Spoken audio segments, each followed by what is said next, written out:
walaupun startup kelihatannya sangat menggoda ya, bisa belajar banyak, bisa walaupun jadi spesialis bisa belajar teman-teman lain kerjain kayak gimana di digital marketing gitu, dan mungkin room of inovasinya tuh lebih gede ya, kita bisa coba apa cara-cara apa tuh dikasih gitu kalau di startup, tapi jangan underestimate the power of joining a corporate menurut saya.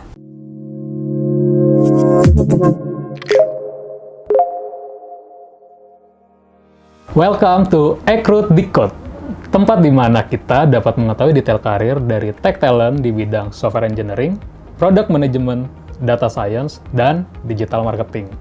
Nah, di episode keempat kali ini, kita kedatangan Claristi, Growth Marketing Manager at Gojek. Oke, sebelum kita masuk ke pembahasannya, jangan lupa ya untuk teman-teman subscribe channel YouTube Ekrut TV dan nyalakan tombol notifikasinya. Seperti yang kita ketahui bersama, kebutuhan tech talent semakin meningkat setiap tahunnya, dan salah satunya itu digital marketing loh. Nah, berdasarkan data internal Ekrut di tahun 2021, di kategori pekerjaan marketing and communication, posisi performance marketing dan brand management menjadi yang paling banyak dicari nih, dengan persentase peningkatannya sebesar 27,9% dan 14,1%. Nah, lalu gimana ya dengan data posisi pekerjaan lainnya?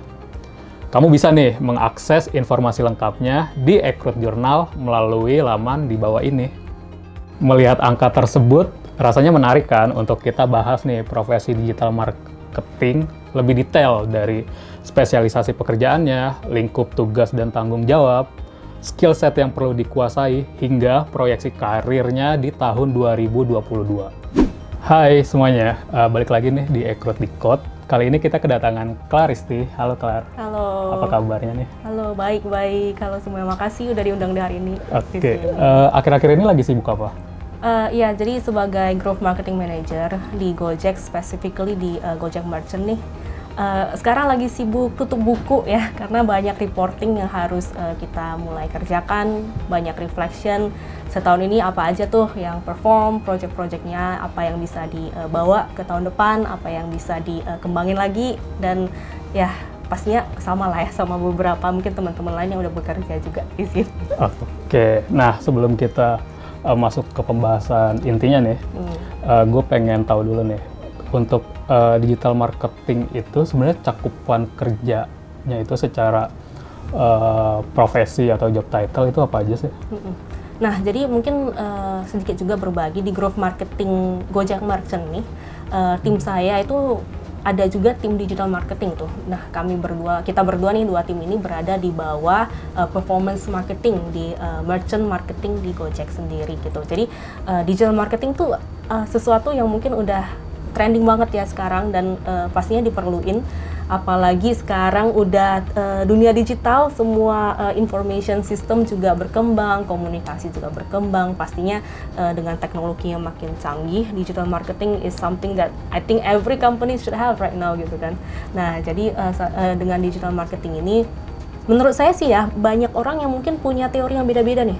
Mungkin digital marketing harusnya seperti apa, harusnya punya divisi apa aja, harusnya mencakup apa aja. Mungkin banyak banget nih yang beda-beda, karena digital marketing itself as a study tuh selalu berinovasi, channel yang makin banyak, platform yang makin banyak gitu.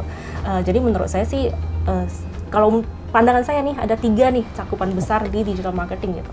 Yang pertama itu yang pastinya kita semua tahu di bagian paid media gitu. Nah, di paid media ini pastinya ada Facebook Ads, Google Ads, semuanya lah ads yang kalian lihat di Instagram gitu ya mungkin sekarang. Itu semuanya berada di cakupan menurut saya namanya paid media, dan itu juga mungkin mencakup hal yang berkaitan dengan media buying gitu. Jadi kalau misalnya kita beli placement lah di website mana, itu juga salah satu yang penting di dalam cakupan paid media itu. Dan itu mungkin satu cakupan yang paling gede ya di digital marketing. Dan yang kedua itu menurut saya sekarang udah makin seksi nih ya, itu social media. Jadi social media pastinya udah makin banyak. Sekarang ada Instagram, TikTok, dulu cuma ada Friendster, Facebook gitu kan. Nah sekarang tuh makin banyak dan mereka sendiri punya platform untuk memungkinkan bisnis untuk pasang ads tuh di tempat mereka gitu. Jadi social media juga satu cakupan digital marketing yang menurut saya udah makin beragam gitu, dan banyak orang yang mungkin harus mulai punya skillnya tuh dalam membangun social media account yang engaging gitu. Nah baru yang ketiga nih menurut saya yang mungkin masih kurang populer, tapi sebenarnya udah penting banget, itu yang SEO and content marketing gitu. Yang menurut saya salah satu yang sekarang saya juga banyak kerjakan nih di role saya sebagai growth marketing manager. Nah kalau di SEO sama content marketing mungkin bisa ditonton juga ya video Acrobat yang lain tuh yang ada tentang SEO, cuma mungkin ya sekilas aja. Pastinya SEO tentang search engine optimization, dan pastinya bukan cuma tentang gimana nih situs Acrobat bisa ranking 1 di Google gitu, bukan cuma itu, tapi ya gimana traffic yang kita mungkin udah tarik nih dari luar masuk ke website bisa kita jadiin leads, bisa kita jadiin acquisition channel gitu. Nah hal-hal yang berkaitan seperti itu, dan pastinya content marketing yang nulis blog, dan pastinya tahu tren apa tuh yang bisa kita tulis ke blog kita biar orang-orang pada mau masuk ke situs, itu juga satu bagian dari digital marketing yang mungkin sekarang udah mulai berkembang, dan talentnya tuh makin susah dicari sekarang. Oh gitu. Jadi itu sih menurut saya cakupan digital marketing. Berarti kalau bisa gue rangkum nih dari jawaban Claristi, itu cakupan digital marketing ada paid marketing atau paid media, terus juga ada social media marketing, dan satu lagi SEO dan content marketing ya. Jadi untuk teman-teman yang kayaknya tertarik dan punya skill di bidang itu, bisa dilirik salah satunya. Betul.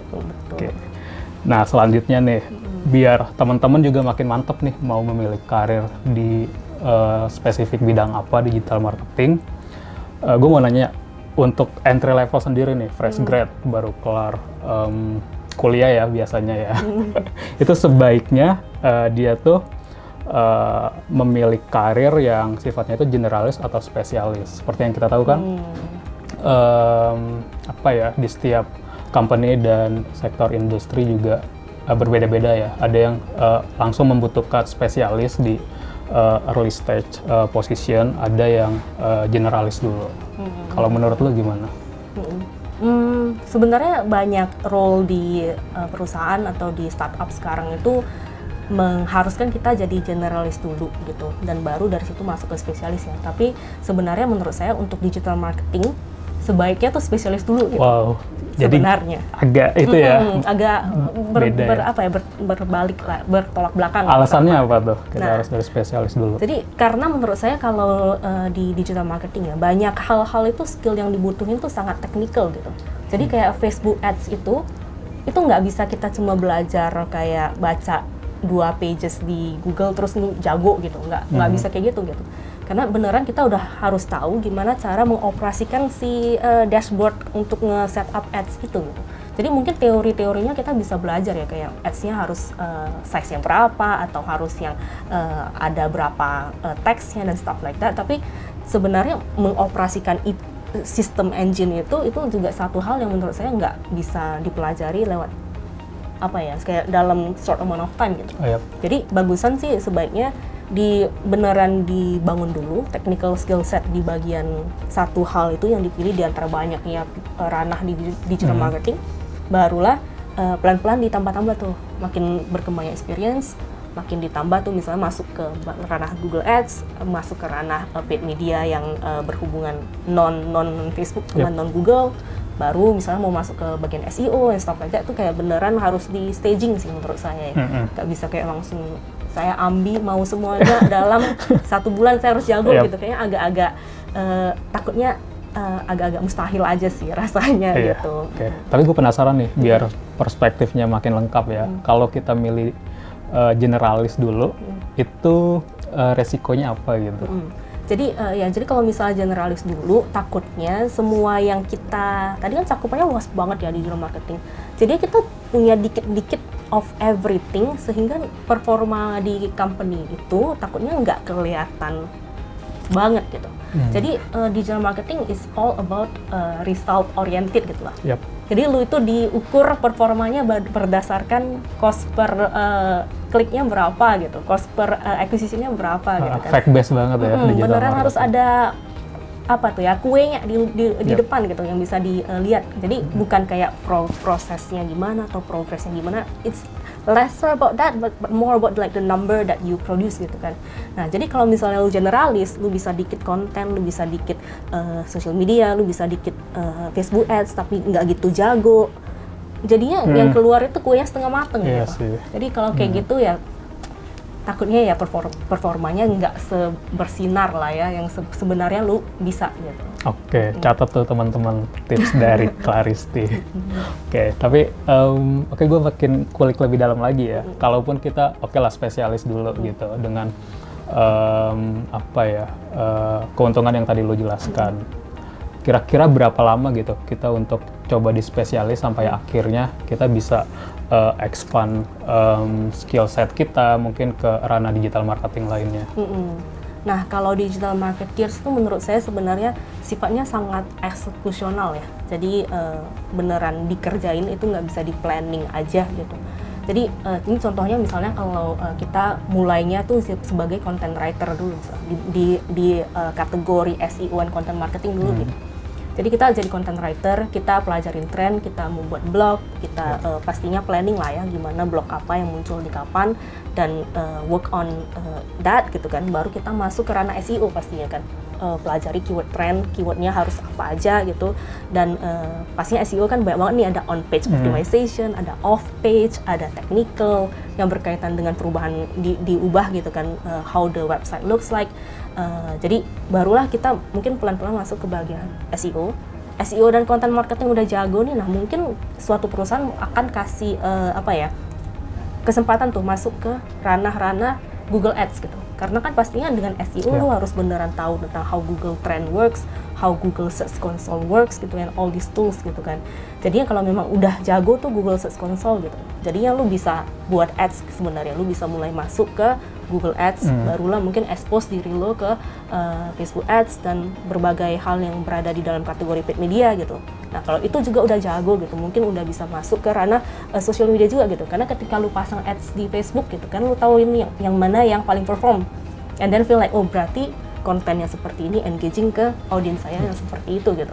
Nah setelah itu mungkin baru bisa membangun nih mungkin social media accounts yang mana yang lebih engaging, yang social media account yang misalnya di Instagram dipakai buat apa, yang di mana dipakai buat apa gitu kan. Barulah nanti kalau misalnya semuanya udah bisa nih, dijamin lu bakal dibayar mahal sih. Karena demand-nya tuh tinggi banget menurut saya ya, dan supply-nya tuh dikit banget gitu. Susah banget nyari orang yang bisa jago semuanya gitu sebenarnya.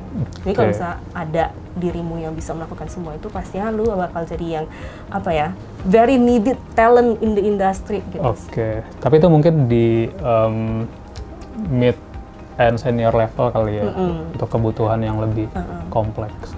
To be honest, aku rasa sih mungkin ketika udah mencapai 5 years of experience, harusnya lu udah bisa the whole digital marketing. Nggak the whole mungkin, tapi ya tergantung lagi again. Kalau lu kayak Ken Nelson mungkin kalau jago banget gitu kan, mungkin bisa dalam 2 tahun udah bisa semuanya gitu. Ya pastinya tergantung sama kemauan, ambisi juga. Dan kalau memang diberikan passion itu, komitmen itu dan dilaksanakan, menurut saya ya pastinya interval waktunya mungkin berbeda-beda tiap orang. Oke. Nah selanjutnya setelah kita udah tahu nih kira-kira cakupan digital marketing dan juga pilihan generalis dan spesialis tadi, untuk karir paths-nya sendiri nih, untuk seorang digital marketing itu seperti apa sih biasanya dalam perusahaan? Iya, jadi beneran ada kalau di Gojek itu pastinya beda-beda sebenarnya per tim ya. Gojek Merchant, Gojek Consumer tuh beda-beda lagi. Tapi ya sebenarnya tetap bakal ada yang kayak spesialis itu yang beneran fokus ke satu channel kecil. Tapi ada juga tuh yang memungkinkan kalian untuk misalnya mencicipi semuanya sebagai fresh grad atau entry level sebenarnya. Cuma yang banyak dicari itu pastinya yang spesialis yang udah at least udah tahu nih Facebook Ads sama Google Ads gitu, atau yang biasanya udah bisa SEO gitu, yang bakal masuk menjadi SEO spesialis gitu. Nah, barulah setelah itu ada senior level dan ada managerial level, pastinya ada head level, dan pastinya ada VP level dan mungkin udah lebih senior lagi gitu. Cuma mungkin opini saya ya, dimulai aja dari apa yang paling kita suka gitu. Jadi digital marketing kan tadi lebar banget ya. Jadi kalau misalnya jagonya di creative skillnya bagus tuh mungkin bisa coba ke social media dulu gitu.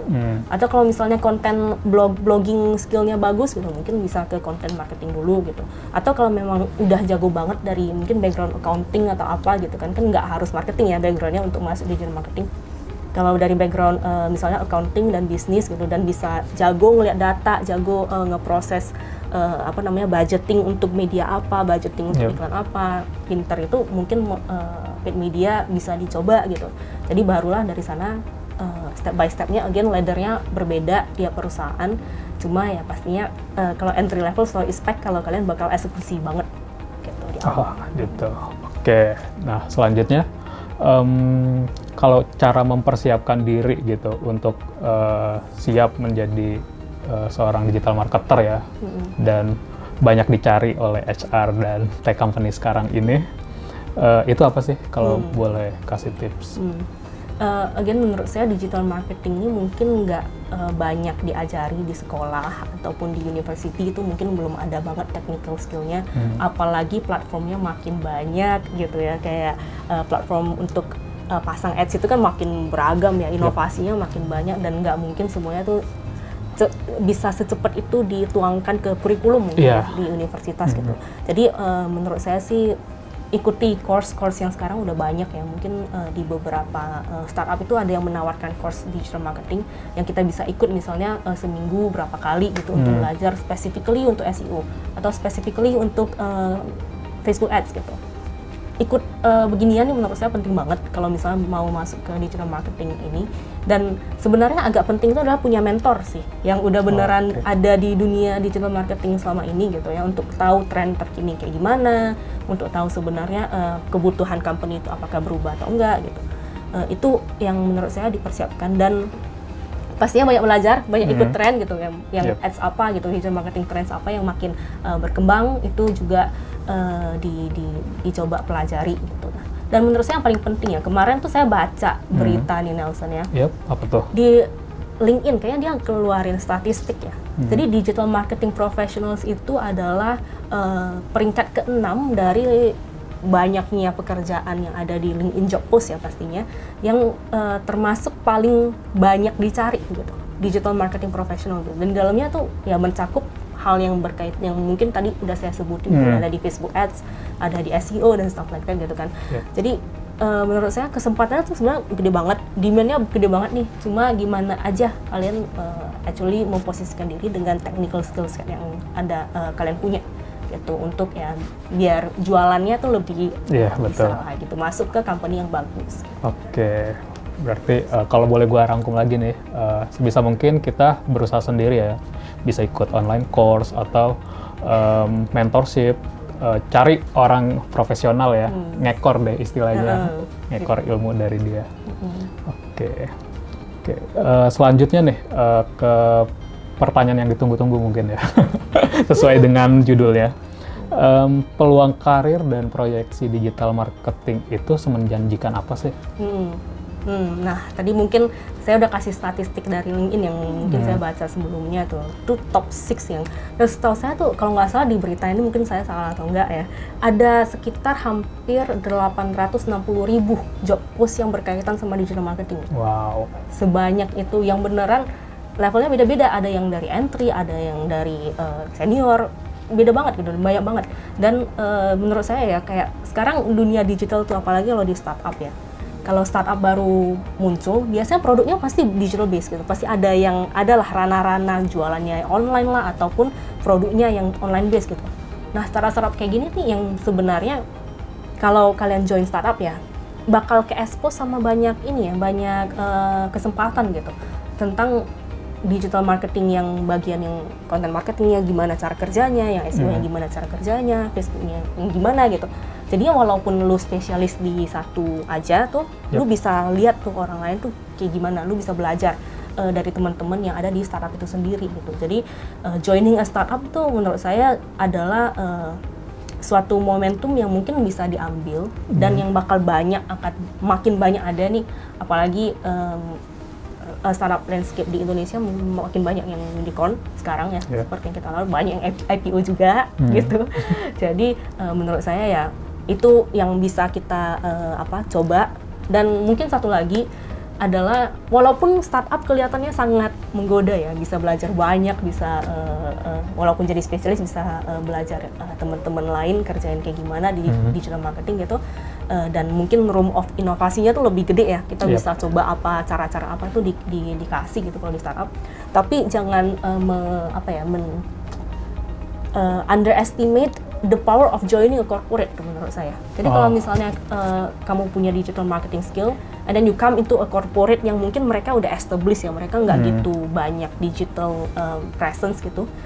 Kamu datang dan kamu bawa itu ke mereka, is going to be very powerful for you gitu, dan bakal bagus banget di CV lo gitu. Kalau misalnya lo bilang, oke, gue masuk ke perusahaan yang dulu jualan sabun mandi X gitu, dan ini nggak ada presence-nya di digital sama sekali, di e-commerce lah, di mana-mana gitu kan. Tapi lo yang membawa itu untuk jadi nyata gitu untuk perusahaan korporat itu juga salah satu yang menurut saya sangat bagus ya kalau misalnya mau di package wordingnya gimana di CV, atau ketika kita mungkin nantinya mau pindah ke company yang lebih besar atau mau ke tempat role yang lebih menantang gitu, jadinya lebih bagus aja gitu. Jadi again, startup sangat bagus untuk belajar banyak, tapi corporate juga bagus banget untuk opportunity to do big things lah to the company gitu. Jadi menurut saya sih untuk yang digital marketing wannabe mungkin ya nanti yang dari yang nonton itu dibuka aja mindsetnya sebanyak mungkin, apa yang datang opportunity-nya dipikirin aja apakah itu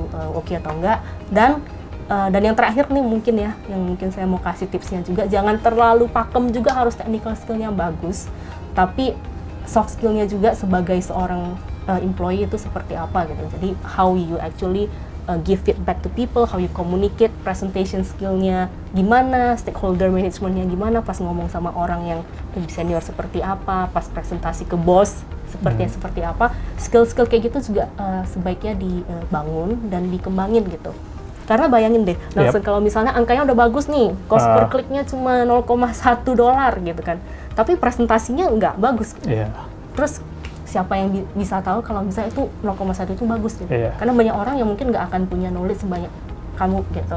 Kadang tuh angka yang kita sajikan itu yang terbaik, tapi kalau kita tidak mempresentasikannya dengan baik dan alasan background kenapa angka itu sebagus itu juga takutnya tuh loss gitu ya. Benar banget gitu sih. Jadi itu sih mungkin dari saya hari ini. Oke, nah sebenarnya pertanyaan terakhir tuh tentang tips atau saran untuk teman-teman digital marketer yang lagi nonton mungkin, atau yang mau pengen jadi digital marketer. Tapi tadi udah dijawab sebagian, tapi kalau mungkin ada lagi saran dan tipsnya. Apalagi ya mungkin ya. Apply aja sebanyak mungkin, itu sih menurut saya kalau memang masih entry level ya.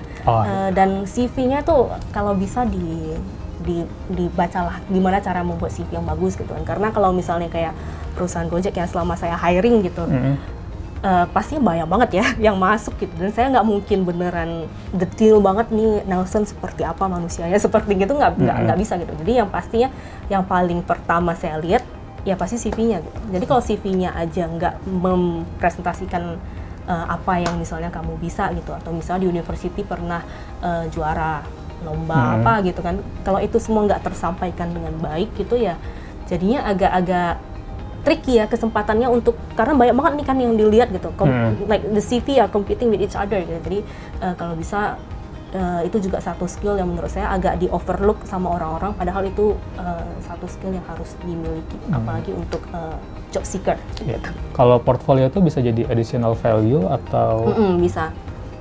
Satu lagi yang paling bisa itu resume sih sebenarnya. Oh, gitu. Kayak cover letter yang menunjukkan kenapa saya mau join gitu. Iya. Dan dirangkum sedemikian rupa biar nggak terlalu Template. panjang, nggak terlalu template, dan sangat sesuai sama company-nya gitu. Jadi kalau memang untuk Gojek itu misalnya kenapa Gojek, dan berdasarkan job description yang saya lihat itu cocoknya saya karena XYZ gitu. Itu sih menurut saya benar, portfolio juga penting. Kalau ada ya, tapi nggak ada paksaan juga, apalagi entry level kan susah itu kan ada portfolio. Ya, kalau untuk entry level agak susah. Cuma kalau udah yang profesional talent yang sudah 2 tahun pengalaman kerja, sepertinya itu penting ya.